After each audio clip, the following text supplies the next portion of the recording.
Senhoras e senhores, sejam muito bem-vindos a mais um Skin the Game, o programa da Nord, onde a gente fala sobre convicções de investimento. Estamos no nosso programa 80. Hoje a gente vai falar sobre ações, como está a cabeça de um gestor nesse mercado maluco, né, com muita volatilidade. O nosso convidado de hoje é o Gustavo Kataguiri, que tem mais de 20 anos de experiência no mercado financeiro, né, e sendo analista de ações, né, e gerindo estratégias de ações. Ele começou a sua carreira lá em 2005, na Gás Investimento, que depois foi comprada pela Vinci. Ele assumiu a gestão de estratégia de dividendos, depois também geriu a estratégia de Total Return da Vinci. Em 2024, ele ingressou na Multi Capital para gerir essa mesma estratégia. Fala, Cata, tudo bem? Tudo bem, né? Obrigado pelo convite, prazer estar aqui. É isso aí. Vamos falar aqui muito sobre como está a cabeça, né? Cata, acho que você podia começar aí explicando um pouco para as pessoas o que é uma estratégia de total return, diferente das estratégias tradicionais, né? A gente tem aí, na maioria das vezes, no mercado brasileiro, gestores que usam de estratégias fundamentalistas. Você tem estratégias que são mais focadas a ficar só comprado e vendido neutro. O que é uma estratégia de total return diferente de outras estratégias? Legal, obrigado, Breia, pela pergunta. Assim, eu diria que a gente tem três grandes baskets que a gente dá para enquadrar os fundos de ações, né? Então, como você bem citou, talvez o mais conhecido de todos seja os long only, né? Em geral, esses fundos que estão 100% comprados, independente do cenário. Na outra ponta, a gente tem o long and short, né? É um produto que está neutro, né? Sem direcional, e aí tenta extrair valor relativo das ações. E esse total return que a gente brinca que é o produto intermediário, né? Toda hora eu brinco assim que, quando a gente vê que tem um vento favorável, a gente tenta levantar a vela e acompanhar relativamente bem a alta. E quando o vento está contrário, a gente reduz a exposição, tenta buscar algum hedge para otimizar a relação de risco da retorno da carteira e se defender um pouco mais dos drawdowns, né? E aí, nesse ponto, até acho que a Multi é uma casa 100% focada em ações e que tem esses três produtos e, além disso, com os três produtos divididos em três gestores, né? O Aranha está com o Long Only, o Cássio o Equity Hedge, e aí eu entrei lá para fazer esse Total Return. Que dá eu acho que é uma combinação legal, né? A gente não só atua nos três baskets, mas também tem uma descorrelação entre os produtos, né? Uma vez que no final do dia os gestores têm autonomia para tomar suas decisões de forma individual, apesar da gente também discutir e tentar pensar, agregar e ter mais cabelo branco para tomar as melhores decisões. Legal. Né? E assim, o quanto que de exposição em geral, né, dado que você já faz essa estratégia há bastante tempo, né, o quanto que chega a variar a exposição líquida, bruta? Explica um pouco de como que você levanta essas velas e abaixa as velas nos momentos ruins, né? Só até fazer aqui um contraponto, né? Assim, eu também estou no mercado há 20 anos, a gente está aí há bastante ao mesmo tempo, né? Eu tendo a acreditar também que um produto que te dá mais flexibilidade ao ponto de você eventualmente reduzir, né, a exposição total na bolsa em alguns momentos, dado que a gente tem um vento contra. A verdade é essa, né? Até usando a tua analogia aí dos ventos, a maioria do tempo no Brasil, dado todos os ciclos econômicos estão cada vez mais curtos e cada vez mais difíceis, né? A verdade é que a maior parte do tempo eu acho que as velas têm que estar mais abaixadas ou mais neutras para nos momentos de fato onde você tem grandes oportunidades e assimetrias você ajustar as velas, né? Mas olhando um pouco do teu histórico e olhando um pouco do histórico do produto, né, o quanto que chega a oscilar essas alocações? Não, é verdade, né, André? Até, inclusive, o motivo pelo qual eu quis migrar, né, de gestão, saindo de uma estratégia de dividendos, que no final é uma subclasse do long only, né? Para esse total return ou long bias, é um pouco disso, até essa maior flexibilidade e a sensação que eu tinha de que dava para ter mais retorno, né? Toda vez eu brincava assim que, uma frustração grande era Você ser obrigado a ficar... 100% comprado. Isso, que eu brincava que era ficar no meio da rua, sabendo que o caminhão estava vindo para te atropelar, né? Se você vai atravessar a rua e não vê o caminhão passar, realmente eu tenho que se lamentar de ser atropelado, né? Mas uma vez que você tem a impressão, está vendo lá o caminhão vindo, talvez não tenha por que ficar no meio da rua. Uhum. E aí, nesse sentido, assim, a gente tem a flexibilidade de ir de 100% de net exposure até zero.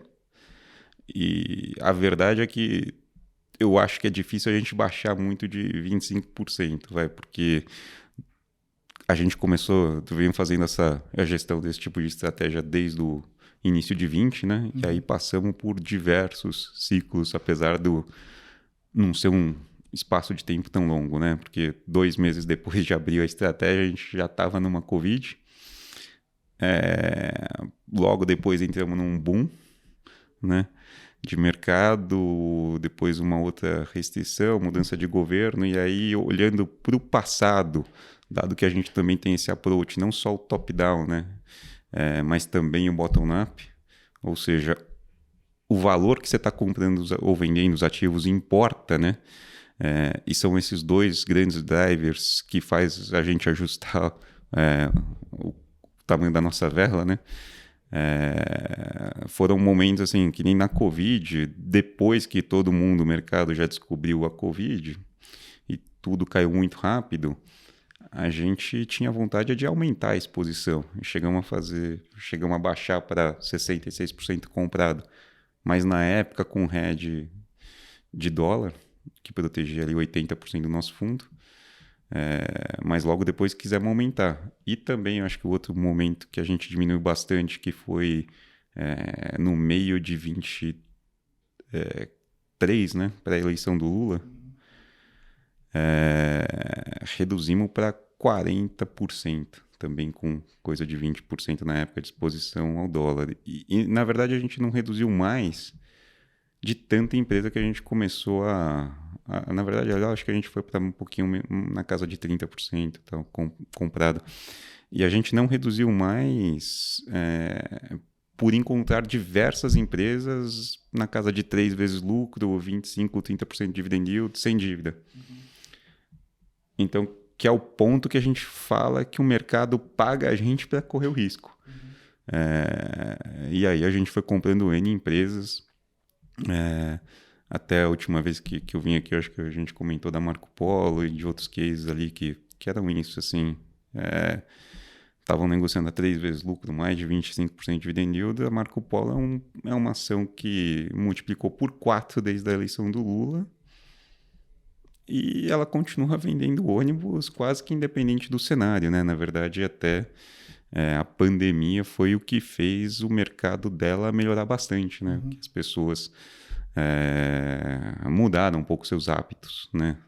A restrição de locomoção das pessoas fez com que todo mundo tivesse que viajar dentro do seu país, e aí o ônibus interestadual é um produto que tem uma margem melhor, e esse foi um fenômeno global, né? Também junto com o fato de que as passagens aéreas ficaram mais caras. Então, esse tipo de dinâmica de olhar o fundamento, os drivers da empresa e o preço, muitas vezes também faz com que você queira comprar. E aí, se nos 2 piores momentos, desde que a gente começou a estratégia, a gente não baixou muito de 30%, hoje em dia eu digo que é muito difícil isso acontecer, que a gente sempre vai achar valor nas empresas, né?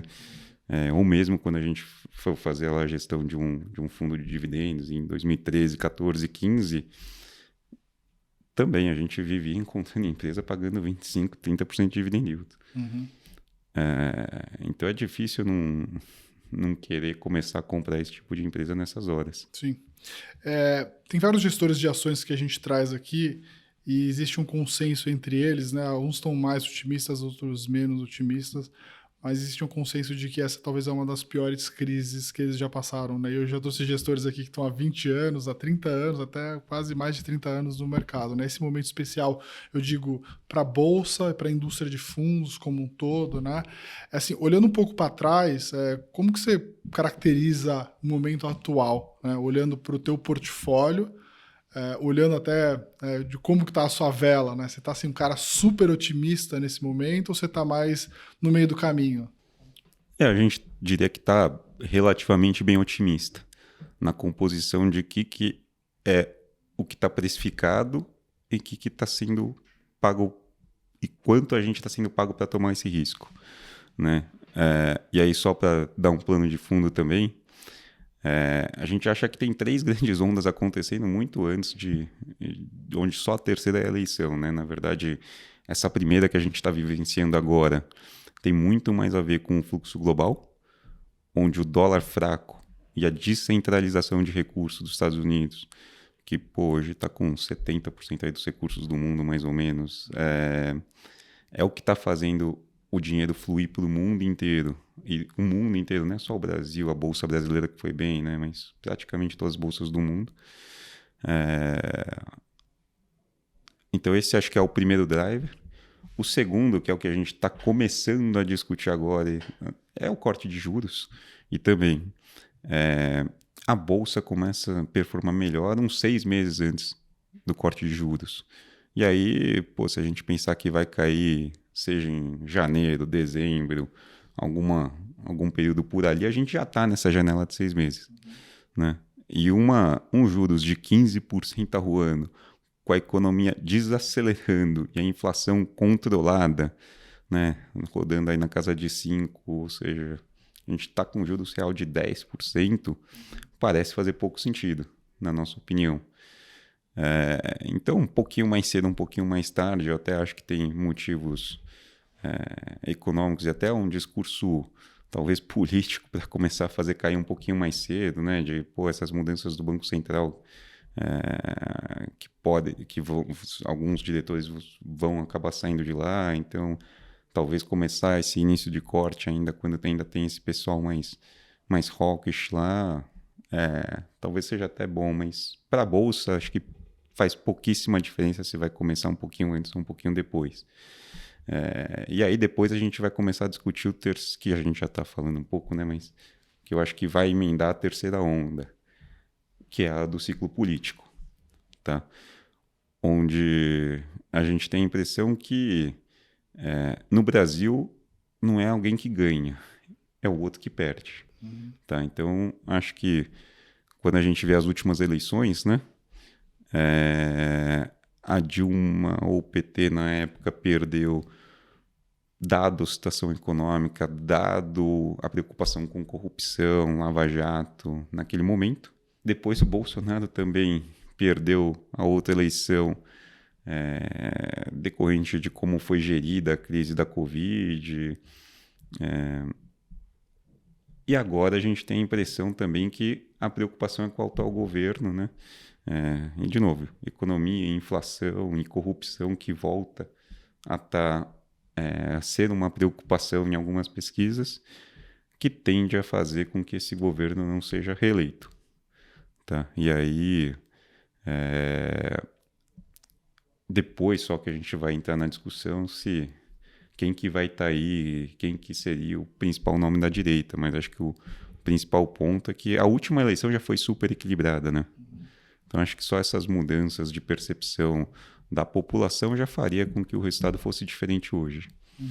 Tá? Quanto que você acha que hoje tem no preço da bolsa ou das ações, né, essa alternância de poder, né? Porque eu acho que, assim, conversando com muita gente, né, eu acho que, em geral, a gente que está aqui no mercado financeiro, na Faria Lima, a gente tem muita dificuldade de entender a política no detalhe ali. Eleição, pela natureza de eleições, é sempre difícil, né? Porque tem um componente temporal que pode a qualquer momento acontecer qualquer coisa, né? Tem vários estudos aí mostrando que até mesmo em mercados mais maduros, né, algumas eleições que antigamente era muito fácil de você prever, ali nos últimos minutos isso mudou de alguma forma, né? Mas assim, eu vejo alguns gestores falando que não tem nada no preço da bolsa hoje, assim, essa alternância. E o que significa que se a gente de fato vier para uma alternância de poder, a bolsa poderia subir 50%, 60%, 70%. Essa é a tua leitura também? Eu diria que em partes, né? Assim, acho que é fácil defender que dá para, em 2 anos, a bolsa dobrar de preço nessa mudança de poder. Então, até dando uma outra métrica do porquê que agora parece que as empresas estão muito melhores ou o risco-retorno é melhor, né? Se a gente pega a crise de 2016, lá da Dilma, a economia vinha mal por muito tempo. E as empresas não se prepararam pelo que aconteceu. Pelo contrário, né? Com excesso de estímulo, todo mundo achou que aquilo ia se perpetuar. E as empresas se alavancaram, fizeram investimentos, gerou uma ociosidade grande aí na indústria. Diferente dessa vez, que todo mundo relativamente mapeou o que esse governo estava acostumado a fazer e os investimentos foram relativamente restritos, né? E poucas, quem pôde tentou não se alavancar, né?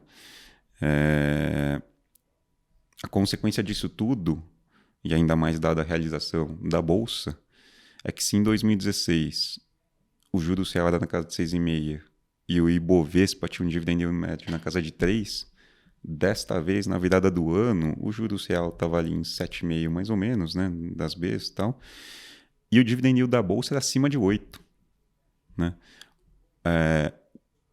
É muito raro o dividend yield médio da Bolsa ser superior ao juros real. O único momento que a gente viu isso ao longo do tempo, pelo menos nesses últimos 20 anos que eu estou no mercado, foi naquela janela de 22 mais ou menos, que a Petrobras chegou a ter um dividend yield na casa de 50%, dado o peso relevante que ele tem no yield, no índice, ele puxou esse yield para cima. Se você fizesse o dividend yield ex-Petro, já não seria acima do juros real, também naquela época.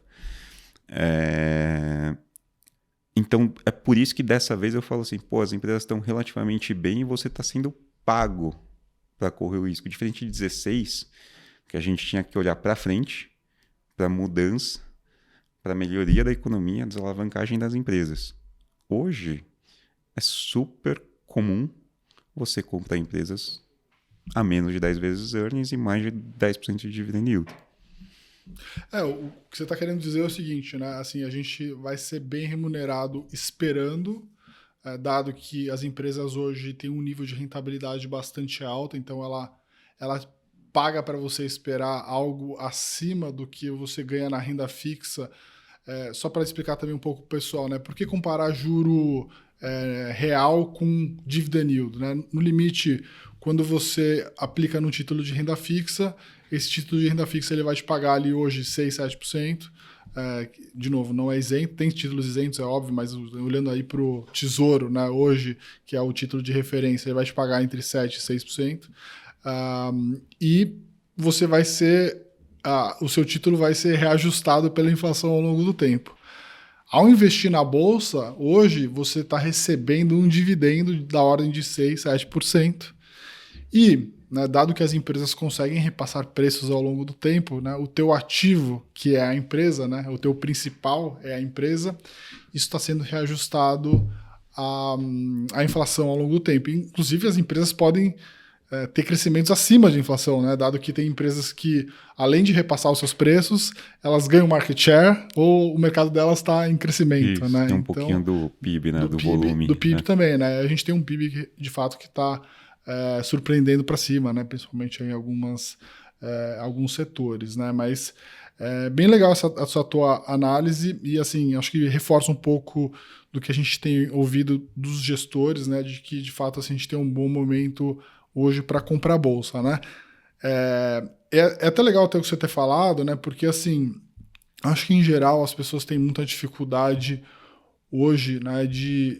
Assim, todo mundo quer capturar a alta do mercado, mas não quer sofrer com a volatilidade, né? A gente teve 2 dias aí de uma volatilidade bizarra, né? Assim, ontem saiu uma notícia sobre, né, todo o problema aí do judiciário, né? Com todas as sanções americanas. Os bancos praticamente não sentiram nada, né, o que foi até surpreendeu. E hoje já aconteceu tudo ao contrário, né? Sendo que, enfim, ao longo do dia até saiu alguma notícia dizendo que não teria sido afetada nesse sentido. Explica pro pessoal, assim, tipo, um pouco da tua leitura, assim, em relação a essa questão específica dos bancos, né? Se existe ainda algum risco, qual que é a tua visão em relação a isso? Assim, risco tem, né? É, Agora, o próprio presidente do Itaú, os bancos têm falado, o Febraban, inclusive, que vão seguir as leis, né? Até para minimizar os riscos deles. É, De novo, acho que do nosso lado ali, o trabalho da gente é entender esse risco e tentar mensurar isso, né? Essa realização, o ativo começa a cair 3, 4%, junta mais outro dia desse, 10%, daqui a pouco de realização, e o preço dos ativos já está relativamente atrativo, né? Você Uhum, compra o próprio Itaú, aí te dando mais de 10% de dividend yield ao ano, uhum. né? Com um banco super bem tocado, um programa de partnership legal, investindo Hoje Itaú tava caindo bastante. 3,5%. Pois é. Não é usual você ver Itaú É, caindo nesse nível, né? Acho que até que você podia aproveitar, então, talvez o gancho e explicar um pouco da tese de vocês, né? A Itaú subiu bastante já esse ano, né? Subiu algo em torno de 30%, né? Por que vocês acham que ainda faz sentido investir no banco? Eu sei que os resultados estão crescendo, enfim, mas tem sempre aquela questão de que é um banco que é premium e negocia múltiplos mais premium, né? Qual que é a tua visão daqui para frente para o banco? acho que a grande onda que a gente deve começar a ver daqui para frente, que a gente ainda não viu até agora, é uma onda de eficiência. Acho que se tem um cara aqui que está investindo em inteligência artificial, tecnologia para otimizar os processos e queira ou não, um serviço bancário ainda, é bem intensivo em mão de obra, tem muita gente ali trabalhando apesar do Itaú já ter ficado mais eficiente nas agências, etc.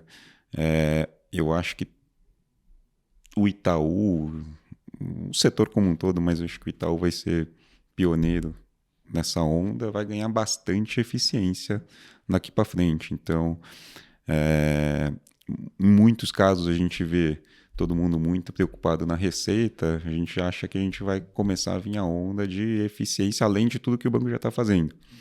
Tá? Então, é, os spreads estão super saudáveis, né? O banco ganha muito dinheiro na parte de serviços também. Então, hoje você já está comprando o banco ali na casa de 7,5 vezes lucro. A gente pode fazer, e é o que a gente faz, o investimento via Itaúsa, que você compra com cerca de 25% de desconto, né? Então fica mais para casa de 6 vezes lucro, com um dividend yield ainda superior, uma vez que o Itaú repassa todos, a Itaúsa repassa todos os proventos que o Itaú manda para ela, né? E daqui para frente a gente acha que vem uma onda de eficiência.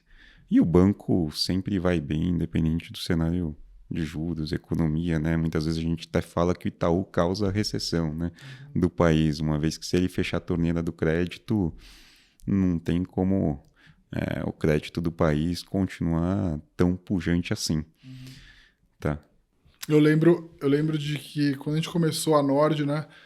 Lembra, Ricardo, a gente falava muito sobre a competição dos bancos digitais, né? Se os bancos digitais iam acabar com os bancos incumbentes e assim, 7 anos depois aqui a gente está falando, né? O Itaú mais se aproxima hoje de um banco digital, né? Correu para ganhar eficiência de todas as formas, além de fazer bem o que ele sempre fez. E agora entra numa nova onda aí de gerar ainda mais eficiência, né? Quando você compara aí outros bancos, né? Especialmente o Bradesco, me parece um banco que vai precisar se reinventar e já está conseguindo se reinventar de alguma forma. E o Banco do Brasil, aí eu acho que é um case bastante particular, né? Até gostaria de saber um pouco da tua opinião, né? De assim, primeiro, como que fica, como que você compara Itaú frente aos bancos digitais hoje? Aí dá para falar sobre Nubank, Inter e BTG, né? Por que Itaú e não talvez esses outros bancos que têm uma pegada mais digital, mais capturam talvez mais essa parte da eficiência? E depois a gente falar um pouco sobre o Banco do Brasil, dado que caiu bastante, né? Eu acho que o primeiro ponto é sempre quando a gente pensa em risco-retorno, né? E a história que a gente acabou de falar da gente ser pago para tomar o risco. O Itaú, eu acho que tem um desses melhores risco-retornos que a gente pode ver na bolsa ou quase que em qualquer classe de investimento, né? Se a gente olha a história do país, é cenário bom, é cenário ruim, o Itaú tem sempre um ROI muito acima do custo de capital. E é isso, assim, a gente não... É muito raro a gente ter um banco como o Itaú pagando 2 dígitos de dividend yield. E aí, quando a gente faz essa comparação com os bancos digitais, como o Nubank, a gente está chegando a um ponto de uma certa convergência, né? Então, assim, no que a gente, inclusive, está falando de agora do Itaú ser mais eficiente, ter um custo de servir mais baixo, dele também ser beneficiado pela inteligência artificial, digitalização, ao mesmo tempo o Nubank já virou grande pra caramba, né? Vai começar a agir quase que como incumbente no cartão de crédito, em alguns segmentos. Assim como a gente viu esse fenômeno em adquirência, né? Houve um momento no qual uma Cielo, uma Redcar, né, Getnet eram os incumbentes. Sim. E uma Stone, Pax, vem outros players que a gente pode mencionar que não conseguiram crescer tanto, talvez, mas todos eles eram novos entrantes, né? Então tinha aquele fenômeno de, eu posso baixar o preço 10, 15, 20% e vou continuar ganhando mercado, crescendo e, de fato, aumentando minha rentabilidade, uma vez que o profit pool é muito grande. Tá? Então, isso mudou um pouco. E a outra coisa que mudou foi a disponibilidade de recursos, que, de fato, a Covid exponencializou essa distorção, uma vez que o capital ficou barato para todo mundo no mundo inteiro. Isso não foi só um fenômeno do Brasil. Quando o juro sobe e o capital fica caro novamente, esse funding abundante e barato some e aí realmente todo mundo tem que voltar a focar no lucro. Né? A gente tem falado muito sobre o Banco do Brasil aqui, né? E, assim, as ações caíram com força esse ano, né?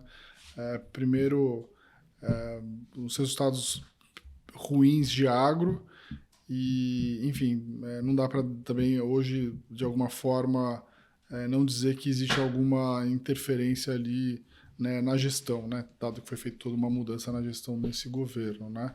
Qual que é a tua visão hoje, apesar do banco negociar num valuation extremamente barato, né? Acho que talvez metade do valor patrimonial, algo próximo disso, né? Você acha que o Banco do Brasil hoje ainda vai sofrer muito mais nos próximos trimestres ao ponto de ser uma armadilha ou assim, num preço adequado vale até a pena investir? Não. Legal a pergunta, Breia, né? Até quando você menciona valor patrimonial, talvez tenha alguns outros pontos interessantes para a gente comentar, né? Porque um banco, a gente sempre brinca assim, quando ele está bem, muitas vezes o resultado deveria ser melhor do que ele apresentou. Então a gente vê ali que o índice de cobertura de um Itaú, por exemplo, está subindo. Tem algumas linhas lá que a gente tem a impressão que o banco está escondendo o resultado. Por outro lado, quando o banco está mal, ele também tem bastante manga para apresentar um lucro superior ao que deveria ser. E aí, quando você olha a linha do patrimônio líquido do banco, você vê que, apesar de no último trimestre, eu não lembro exatamente qual foi o número do lucro que ele apresentou, o patrimônio não subiu.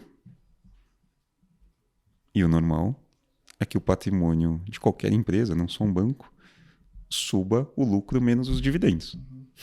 Então, por que ficou flat? Né?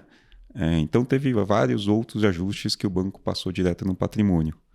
Tá? Então, e a gente acha que, apesar do guidance de lucro que o banco apresentou, essa é uma dinâmica que vai continuar acontecendo. E aí, quando a gente olha preço sobre o valor patrimonial hoje, será uma certa armadilha, porque esse valor patrimonial não vai subir o que o banco reportará de lucro. E dá para a gente imaginar o porquê disso, né? Assim, seja o fato de que o agronegócio tem um ciclo e o banco está super exposto ao agro, né? concentrado de acordo com o ciclo, né? Então, tem a época do plantio da soja, que é quando o agricultor pega o financiamento, que acaba sendo ali nesse meio para o final do ano, segundo semestre. Aí ele vai colher início do ano, dependendo da região, lá janeiro, fevereiro, março. Tem muita concentração de vencimento, sei lá, 2, 3 meses depois. Então, seria março, abril, maio. Aí pensa, para dar o banco realmente ter que provisionar essa inadimplência 90 dias depois. Então, se a gente fala de março, abril, maio, a gente já falou daí de junho, julho, agosto, para dar os 90 dias de vencimento. E isso, ou seja, essa inadimplência tende a continuar subindo. A gente também faz o monitoramento lá das RJs do agro, está em um nível elevado. E o banco veio fazendo diversas renegociações.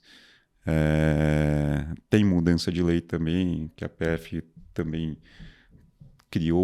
mudou o arcabouço legal, que a PF também está entrando na RJ no agro, mudou o mercado de crédito também, né? Antes era só o Banco do Brasil que tinha exposição ao crédito, aí os fundos de crédito sobem muito, as CPRs se tornam mais populares, né? Então existem instrumentos de crédito que fez o Banco do Brasil ficar júnior. Ou seja, no final do dia ele continuou dando o mesmo dinheiro, com o mesmo spread, com um nível de risco maior. E aí, quando os problemas apareceram, é ele que sobrou com o pepino, e o banco é alavancado, né? Então, dito tudo isso, a gente ainda continua um pouco preocupado com a dinâmica do banco, com o que vai continuar aparecendo. E aí, de novo, como o crédito continua crescendo, o capital do banco não cresce, ainda tem ajustes de patrimônio decorrente de Argentina, Patagônia, Previ, etc. A gente acha que o banco vai continuar precisando tomar medidas para melhorar essa liquidez dele. E aí, se a gente for olhar e eu acho que isso daí o mercado vai começar a entender ao longo do tempo dos próximos 6 meses que vai aparecer. E aí, agora que o banco já também caiu bastante, isso também a gente não nega. Então, hoje em dia a gente prefere simplesmente não estar nem comprado nem vendido no papel. Mas, dado todo esse cenário, e até fazendo esses paralelos com o passado, que nem você bem perguntou, quando a gente olha para algumas fontes de liquidez, o mais óbvio, que é o que o banco já anunciou, é o corte do dividendo, e o segundo, ele tem que vender ativos, né? Antes de ir lá no governo que não tem dinheiro pedir para injeção de capital. E aí, quando a gente olha o passado, foi isso que o banco fez. E foi isso que deu origem à própria BB Seguridade, que hoje é listada. Foi isso que fez com que a Cielo pudesse comprar a Cateno. São operações que foram voltadas para o Banco do Brasil levantar recursos quando necessário, depois também de cortar dividendo. Então o Banco do Brasil vai ter que, né, se desfazer de alguns ativos para poder... Eu acho que historicamente foi o que ele fez, né? A questão de tempo para chegar a essa conclusão. E aí, no nosso trabalho aqui dessa cadeira, que a gente tem que olhar as assimetrias de mercado, é que chama atenção o preço da BB Seguridade, né? Lembrando, ela foi criada para...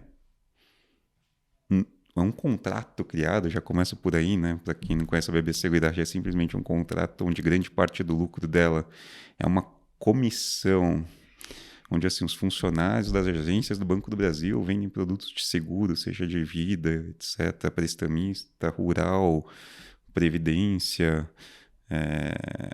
Mais da metade do lucro é a corretagem, que é simplesmente um contrato que vence daqui a alguns anos. É quase que uma concessão, né? Então a gente vê vários motivos que acha que é meio esquisito onde o negócio está precificado, né? O primeiro é o Banco do Brasil pode precisar vender o excesso de controle. O segundo, que independente do Banco do Brasil vender ou não, como a gente comentou, uma concessão, um contrato que definiu um valor lá para o ativo e que expira. E hoje a BB Seguridade negocia num múltiplo superior ao prazo do contrato. Então a gente olha ali para outros casos que foi interessante, mas o mercado foi meio leniente nesse ponto também, né? A Wiz era quase igual. Era uma corretora que usufruía do balcão da Caixa e o mercado esperou até os 40 do segundo para reprecificar isso. E aí do dia para a noite caiu 70%. Isso é coisa de 2 anos atrás, 2, 3 anos atrás. Em 2012 é a mesma coisa, tinha algumas concessões de geração que até então tinha uma prática de uma renovação não onerosa, os contratos venciam em 3 anos, não foram renovados de forma não onerosa também, e naquela época várias empresas também caíram 50% do dia para a noite. Tá? Então, assim, quando a gente olha o fundamento já não tinha lastro de valor, numa BB Seguridade, eu acho que o controlador vai se ver obrigado a gerar liquidez aí também. Mas mesmo se isso não acontecer, você já não tem valor intrínseco. Sim. E aí essa é uma posição que vocês carregam lá vendidas no portfólio. Legal. Eu queria que você falasse também de uma... A gente tem aqui mais 3 posições da casa aqui que mostram muito a convicção de vocês, né? Uma delas é Copel, que é uma posição relevante de vocês, que eu acho que vocês aí, acho que talvez entraram antes do que a maioria do mercado, hoje está virando até um pouco do consenso, né? Qual que é a tua visão hoje, né, para esse papel especificamente? Assim, esse aí é um case que a gente vem carregando há um tempo, né? Acho que desde que teve uma mudança de gestão, eu diria que o case foi mudando, né? No início era simplesmente uma mudança de percepção e gestão, onde com o Daniel Slaviero entrando lá, a empresa foi ganhando uma eficiência adicional. E aí no tempo, no meio do caminho, acabou que o pessoal lá foi super hábil e emplacou a privatização da Copel. E a gente acha que assim, o ativo é muito bom, né? O estado do Paraná sempre cresce mais que o Brasil, tem o benefício o pessoal da cultura, estudo, renda, tamanho, o agronegócio, né, que sempre também cresce mais que o Brasil, localização, super perto do centro consumidor aqui em São Paulo, dos portos, etc. Então, uma região que demanda investimento, e esse business de distribuição faz diferença à escala. A empresa sempre foi bem, apesar de ser estatal, tinha um certo índice de eficiência e a gente espera que tenha um passo adicional que comece a ser acelerado daqui a um ano. Lembrando que tem algumas amarras sobre quanto que ele pode melhorar de eficiência decorrente dos acordos coletivos na privatização, etc. Além do fato de que no meio do ano que vem acontece a revisão tarifária, que também ajuda a subir o resultado operacional da distribuidora de forma significativa, além de ser um momento propício para a empresa começar a entregar um ganho de eficiência também. Fora isso, do lado da geração, a gente também segue otimista de que a empresa, os preços de energia são daqui para cima. Daqui para cima, que eu digo assim, é maior do que a expectativa de mercado, e tem uma certa previsibilidade também nesse fluxo de caixa da empresa, uma vez que vai cessar os investimentos, que é basicamente na distribuidora, ela já fez a limpeza, a venda de vários ativos ao longo do tempo, né, seja Gás, Telecom, etc. Então ficou um ativo relativamente previsível, estabilidade, previsibilidade, capacidade de repasse de preço, que só com o que ela é hoje, esse core business dela, a gente vai conseguir ter cerca de 40% quase do valor que a gente está pagando nela hoje em dividendos nos próximos 3 anos. E além disso, tem algumas opcionalidades que a gente vê no case, né? A gente vê lá um projeto ultra competitivo, né, que é Foz do Areia, que basicamente já tem 4 buracos lá com 2 turbinas, só colocar 2 turbinas a mais e expandir a capacidade do Brasil, que precisa desse tipo de energia para gerar mais segurança no país, dado que a gente está precisando de baterias, né? Uma vez que uma hidrelétrica você consegue aumentar ou reduzir a geração de energia relativamente rápido e com baixo custo, que é o tal do lastro. E o Brasil, dado o que foi feito nos últimos anos, de só fazer expansão com hidrelétrica, assim, reservatório, eólica, solar, que produzem de energia instantânea, vai precisar cada vez mais de lastro no sistema. E lastro no centro-sul, que é onde são as usinas da Copel. E o que é múltiplo hoje de Copel, só para a gente ter uma noção? Assim, o PI é relativamente alto, mas daí tem duas grandes distorções, né? Um é a depreciação do ativo, que esse setor tem uma depreciação relativamente alta, e quando eu falo alta é um pouquinho, uns mais ou menos 15 vezes, né? Então eu nem gosto de olhar tanto isso. E outra é a tal da revisão tarifária no meio do ano que vem. Então, quando a gente olha 2027, que aí você já vai ter pegado a revisão tarifária cheia, além desse efeito de preços de energias para cima, o múltiplo cai consideravelmente. E é por isso que a gente fala de que em 3 anos vai ter uma geração de caixa boçal nessa empresa, né? Que vai juntar o fim dos ciclos de investimentos com o aumento da geração de caixa dessa empresa. E aí é um free cash flow yield do quê? Que é isso, assim, na média 40% em 3 anos. 40% ao ano. Não, em 3 anos. Em 3 Então anos. daria 13% ao ano. Vai gerar isso. Onde é bem mais concentrado em 27. Legal. Outro case também que vocês têm aí já carregam há bastante tempo, que é interessante a gente falar, é Iguatemi, né? Que eu acho que é um shopping que todo mundo conhece, é uma marca famosa, né, de shoppings. E os shoppings durante algum tempo aí sofreram muito em termos de performance, apesar de esse ano, né, a gente ter tido até, agora estava até olhando aqui as cotações, no ano o Iguatemi até que sobe bem, né, subiu aí 25%, né? Conta um pouco do porquê do investimento em Iguatemi, por que vocês acham que faz sentido hoje? Assim, primeiro, quando a gente olha valor de novo, né, parece muito barato, assim, a gente investe no Iguatemi a coisa de 18 mil reais um metro quadrado, assim, um brinco, né, mais barato morar no Iguatemi do que comprar qualquer casa aqui em São Paulo. É verdade. Né? Comprar hoje um apartamento no Itaim a 18 metros quadrados é difícil, né? Se você pondera pelo fato de que o Iguatemi, Faria Lima e o JK são 2 dos ativos mais relevantes dele, e aí tem um exercício legal, assim, se a gente ponderasse esses 2 ativos, ou falasse que ele fosse vender a 7,5 de cap rate, né? 7,5 faz fila. Né? Que basicamente você compra esses fundos imobiliários também para ter 7,5, quanto você não pagaria para ter o shopping Iguatemi Faria Lima, né? Muito mais do que isso, que ele sempre cresce mais que a média dos shoppings, que cresce mais que a média do varejo.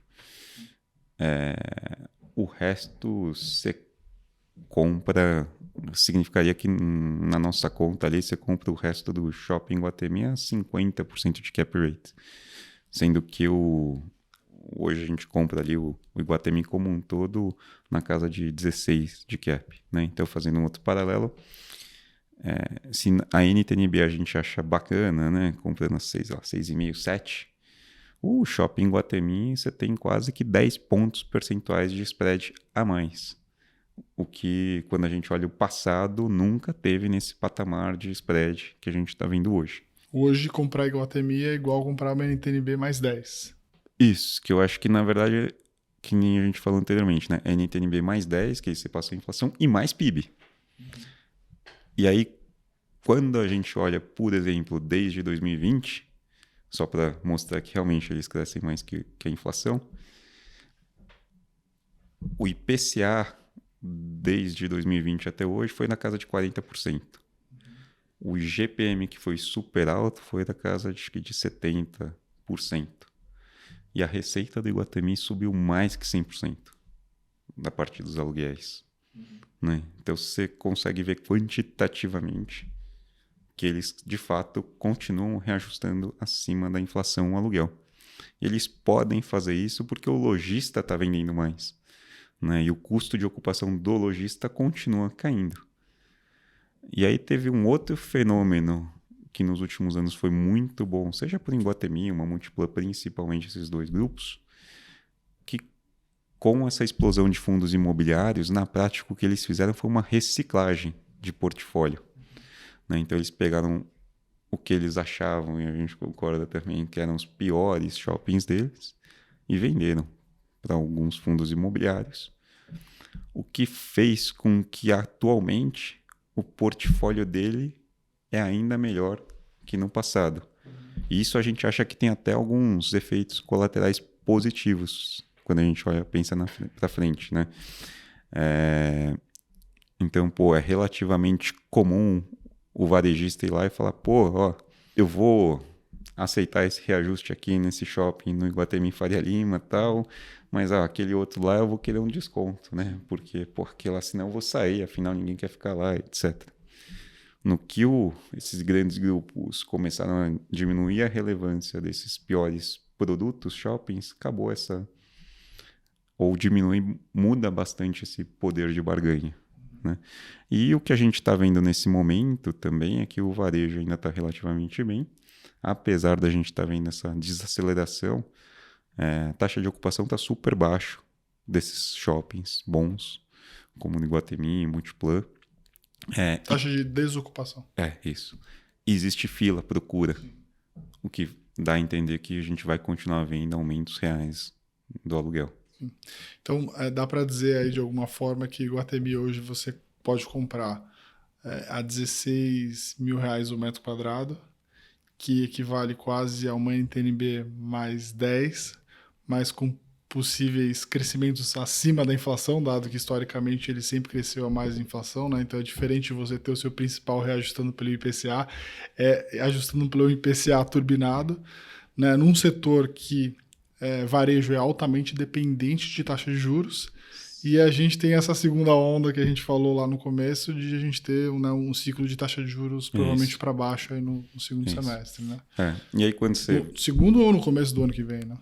Eu diria que no segundo, mas, de novo, faz pouquíssima diferença se é no final desse ano ou início do ano que vem. Então hoje, assim, quando a gente está montando o nosso portfólio, a gente acha que esse tipo de empresas, assim, esses bond proxies que tem uma previsibilidade, estabilidade, poder de barganha, carrego alto, ele te dá uma composição legal do risco-retorno. Sim, muito bom. A gente tem aqui tempo para falar mais de um papel. Esse aqui é um case mais não consensual e já deu muito capa de vídeo no YouTube de influencer, né? Porque o pessoal lá abusou. Acho que é um dos cases mais emblemáticos na história aí, acho que dos meus 20 anos de mercado financeiro. Acho que foi um dos cases onde assim, eu vi coisas que acho que eu nunca tinha visto em outras empresas, né? Mais um dos casos muito malucos aí de que fizeram com uma empresa que é o IRB, né? Conta um pouco aí do porquê que vocês resolveram investir. Há quanto tempo você já investe em IRB? Não, é coisa de um ano, assim. Acompanho o IRB desde que ele foi listado, né? Na verdade, até um pouquinho antes, acho que era dever, acho que de todo analista entender a cadeia, né? Então, desde que Porto Seguro foi listado lá, quase 20 anos atrás, acho que você começava a ter que entender a cadeia. E até se seu copo é legal, né? Também, porque para qualquer um que se diz seguidor do Buffett, né? Seu copo da Berkshire, por que ele fala que compra a ação da Berkshire a 1,3 book? Sabendo que está abaixo do que deveria ser o valor patrimonial, o valor intrínseco do ativo. Porque assim como a gente falou dos bancos, as seguradoras e principalmente o resseguro também tem uma certa flexibilidade e consegue fazer provisões adicionais, que é uma gordura que deveria talvez ser lucro e aí consequentemente está no book value, né? E foi através da resseguradora ali que ele começou toda a história dele, né? E aí depois eu vou emendar mais um pontinho da história da Berkshire também, a General Re, né? Que é um dos grandes braços de resseguros da Berkshire. Mas assim, de novo, uma coisa é acompanhar a indústria e a outra, assim, eu acho que a gente nunca pode ter preconceito a nada, mas tem que fazer nosso trabalho. Então, quando o IRB foi privatizado, ele tinha muita gordura. Dava para você ver nas provisões, etc. E até por ser uma estatal, que não tem essa meta de dar lucro, acho que ele foi fazendo provisões adicionais ao longo do tempo, como de fato deveria ser, para aguentar um business que é volátil, né? A gente foi vendo essa gordura ser comida ao longo do tempo, ao ponto de que o business ficou sem o tal do float. O que pareceu ser um absurdo, assim. Sim, por diversos momentos eu tive a vontade de ficar vendido, mas a ação sempre continuava subindo, uma vez que o mercado ignorava esse ponto. E eu lembro que um sell side, né, que hoje virou executivo de empresa, virou para mim uma época e falou: pô, cara, assim, você pode estar até certo nessa reversão de provisão, mas não tem quase ninguém olhando isso, então isso não vai ser precificado, né? Então, assim, depende. Várias vezes eu brinco assim, não adianta você estar certo sozinho por 5 anos, né? Que na verdade você vai estar só errado sozinho por 5 anos. Mas quando veio aquela famosa carta da esquadra, para mim ficou evidente que todo mundo ia perceber o problema que era aquele balanço. E aí teve uma lambança atrás da outra. O fato é que, passado todo aquele rolo, foi realizado um aumento de capital que aliviou um pouco o problema do balanço dele, e entrou uma outra gestão com outro foco, preocupado com lucro, não com top line, só com o risco que estava lá, com outros executivos, diga-se passagem, um deles, o Daniel Castilho lá, que foi um dos principais executivos da General Re, né? Então, assim, se você gosta da Berkshire, se você gosta do estilo de risco, ou muitas vezes o que o próprio Buffett fala, né? E os braços, como a General Re seguiam e seguem, de que, pô, se o risco é ruim, você não precisa fazer negócio para fazer negócio ruim. É uma filosofia que está sendo cada vez mais difundida lá. E ao longo do tempo, desde que essa nova gestão está lá, a gente vem acompanhando a limpeza de balanço do IRB. E claramente ele já não estava mais com o problema do passado. Tanto é que ele todo trimestre vem conseguindo fazer mais limpeza de balanço. Tem algumas coisinhas que precisam ser feitas ainda. Mas ele já tem um lucro relativamente saudável e gordura sendo construída. Lá numa gestão com outro mindset. E de novo, sempre a história do risco-retorno. Então a gente via que era um ativo completamente fora do consenso, que muita gente não queria nem olhar pelo fato de ter sido enganado no passado, né? Então o preconceito ainda existe. E uma certa também dificuldade, falta de entendimento, que faz o ativo, todo esse contexto faz o ativo ficar um pouco mais depreciado, tá? Mas a gente vê que o balanço melhorou e a empresa tá relativamente sólida agora. Tava olhando aqui, né? Soltou o lucro de 140 milhões no segundo TRI, então isso deve dar no ano aí algo em torno de 600 para um negócio que vale aí 3 bi e pouco, né? Então, é isso? Essa é a conta de padeiro, né? Mas quando você começa a olhar, ele fez quase que 50 milhões de limpeza só do resultado financeiro. Podemos citar alguns detalhes aqui, mas assim, tem títulos que estavam marcados na curva, que ele vai com uma rentabilidade super baixa, né? Então, tem um percentual do portfólio dele que está lá marcado em TNB mais 2, 3, que vai sendo limpado. Sim. Um pedaço acabou de vencer agora, né? Nesse vencimento da B no meio do ano, o outro ele aproveitou esse lucro que estava bom para vender outros títulos e buscar um prejuízo adicional. Então, assim, você vê que a gente, na nossa conta ali, vê que ele poderia ter dado mais de 200 milhões de lucro nesse trimestre, mas ele aproveitou para fazer limpeza de balanço, que coisa que ele vem fazendo todo trimestre. Muito bom. A gente chegou aqui no na nossa hora, completamos aqui. A gente tem um final aqui, um corte que é um ping-pong mesmo para te colocar numa saia justa, tá? Então não sei se você tá preparado aí. Não é nada grave, é só para a gente fazer de fato um ping-pong. Eu vou te fazendo algumas perguntas, a ideia é você responder aqui de bate-pronto, tá? Se você tivesse que escolher um ativo só e carregar para os próximos 10 anos, qual seria esse ativo? Um ativo só. Acho que Itaúsa. Itaúsa. Um setor que você gosta, se você tivesse que escolher um setor só no Brasil na Bolsa, qual seria? Eu acho que essa parte de utilities é um setor que apresenta um risco-retorno bom historicamente. E um setor que você evitaria hoje de qualquer jeito na Bolsa Brasileira? Historicamente, e hoje também o contexto, quando a gente pensa no dólar fraco, etc., assim, dado o preço dos ativos, é commodities. Boa. Bolsa Americana ou Bolsa Brasileira para os próximos 12 meses? Essa é mais difícil. Eu vou continuar, que é o que a gente está fazendo, né? Apesar da gente ter flexibilidade de poder investir no exterior, coisa que, assim, no início da Covid a gente usou o limite, né? E Google lá atrás virou a maior posição do fundo que eu fazia gestão na época, assim, eu escolho Bolsa Brasileira, que é o que a gente está fazendo. A gente acha que a assimetria está aqui hoje, e o mundo, que a gente começou a falar no início da conversa, está caminhando para essa diversificação dos Estados Unidos, apesar que os Estados Unidos têm boas empresas Sim. que surfam essa onda de AI, que a gente não vai ter. Sim.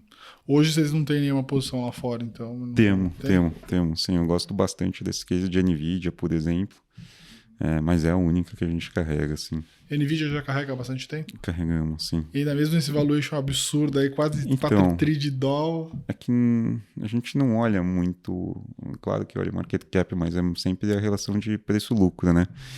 Eu nunca vou me esquecer, assim, para mim, assim, quando a gente vê, tem vários pontos que eu continuo achando que essa demanda é explosiva, né? Eu lembro quando eu vi o CEO da Oracle falar que, como pitch de vendas dele, que era para contratar ele, porque ele tinha lugar na fila da NVIDIA, você fala, porra, essa NVIDIA é boa, né? Uhum. Que nem eu falar, pô, me contrata porque eu tenho o telefone do Breia, cara. A minha vantagem competitiva não pode ser ter o seu telefone, cara. Quando a NVIDIA teve dificuldade de vender para a China, e mesmo assim ela substituiu com N outros clientes, continuou crescendo 50%, né? Toda hora eu brinco assim, são várias ondas, né? Porra. O Itaú foi o primeiro grande banco a investir pesado, né? Depois vem os outros, com menos capacidade financeira, né? Então, primeiro são os países mais ricos, as grandes empresas, os grandes setores, né? Que financeiro, indústria farmacêutica, que são os primeiros, né? Os Estados Unidos que tem dinheiro para investir. Então, tem várias ondas para acontecer. Eu acho que é que nem eu brinco, a internet, quando começou, era muito difícil a gente ver o fenômeno do Uber, mas para acontecer o Uber, teve que ter a disseminação do smartphone, geolocalização, né? Eu acho que a gente está no início do ciclo ainda. Eu vi um dado, né, que é muito louco. Eu estava até só colocando aqui quando você estava falando para não correr o risco de falar uma besteira, mas assim, pra vocês terem noção de como esse negócio é muito grande, a gente está só no começo, mas de como os Estados Unidos ele é um grande... ele drena, né, os recursos do mundo todo, e é onde estão as principais empresas que vão ser vamos dizer assim, as empresas que vão drenar todo esse avanço. Hoje a Bolsa Brasileira vale mais ou menos uns 500 bi de dólares, né? Mais ou menos isso, né? Só as 7 maiores empresas, as Mag 7, vão investir Em AI, fora outras coisas, 340 bilhões de dólares, né? Uma coisa maluca. E né? crescente. Crescente, né? Isso aqui é 2025, né? Fora 2026. Provavelmente isso para 2026 deve aumentar pelo menos 30%. Então, assim, as 7 maiores empresas da Bolsa Americana vão investir em 2025 quase o quanto vale todas as empresas da Bolsa Brasileira. É uma loucura isso. Não, é uma outra revolução, é a revolução do colarinho branco, talvez, né? Acho que assim, para quem nunca usou ainda inteligência artificial, cara, começa a usar, que realmente o ganho de produtividade é uma coisa impressionante. E cada versão que você vê, assim, de um ChatGPT, acabaram de soltar a versão mais nova, assim, é impressionante a capacidade dele de processar as coisas e a velocidade. Né? Até nas reuniões que a gente faz hoje com as empresas, assim, essas checagens que você está fazendo, fica muito mais fácil, análise de balanço, e é impressionante como realmente você consegue treinar o seu robozinho, assim. Hoje, das suas atividades como gestor de ações, o que te deixou mais impressionado das AIs aí da vida para te ajudar a ganhar tempo e eficiência? Assim, é muito interessante isso, essa questão de como você consegue treinar, né? Há um tempo atrás eu fui lá, vi um analista começou a me mandar uns comentários de resultado, e aí ele falou, o que você achou? Né? De uma empresa que eu conhecia relativamente bem, eu falei, tá ótimo. Aí depois ele respondeu, então, foi o ChatGPT que fez. Eu falei, bacana, né? E é legal que o comentário veio com vários ajustes, assim, que a gente gosta de olhar no resultado da empresa, cash flow, etc. Aí eu fui lá, imputei também, fiz as mesmas coisas que ele fez, imputei no meu ChatGPT lá, o mesmo balanço, teoricamente dei a mesma ordem, veio um negócio meio diferente.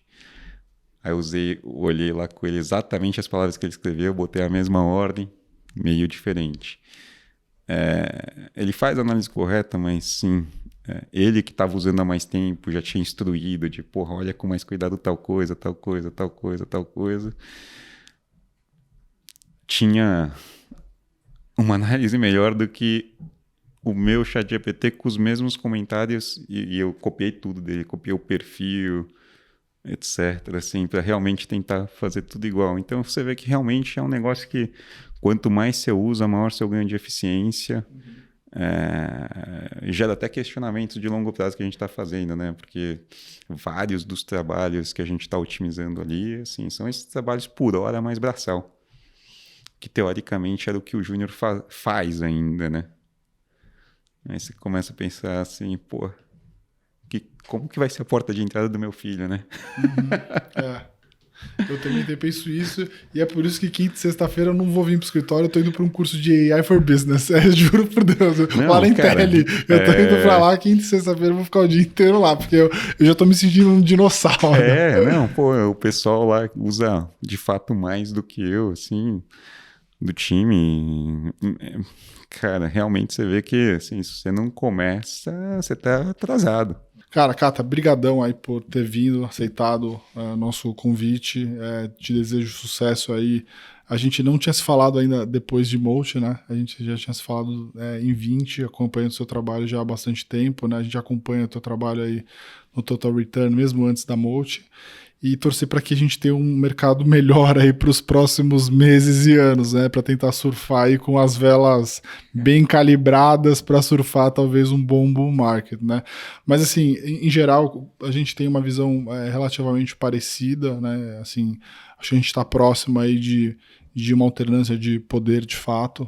Eu também tendo a achar que o que faria, vamos dizer assim, já foi uma eleição dividida para trás, né, bem disputada ali, foi na margem, e eu acho que de lá para cá as coisas pioraram, né, e como você falou, eu acho que eu gostei do jeito que você falou, que as eleições aqui no Brasil são mais perdidas do que ganhas, né, então, e eu acho que assim, tudo caminha para a gente ter, de fato, uma alternância nesse sentido, né, pensando que hoje a gente tem um juro ainda muito alto, a gente pode ter uma alternância de poder com fechamento da taxa de juros no Brasil, isso é muito poderoso para ações em geral, né?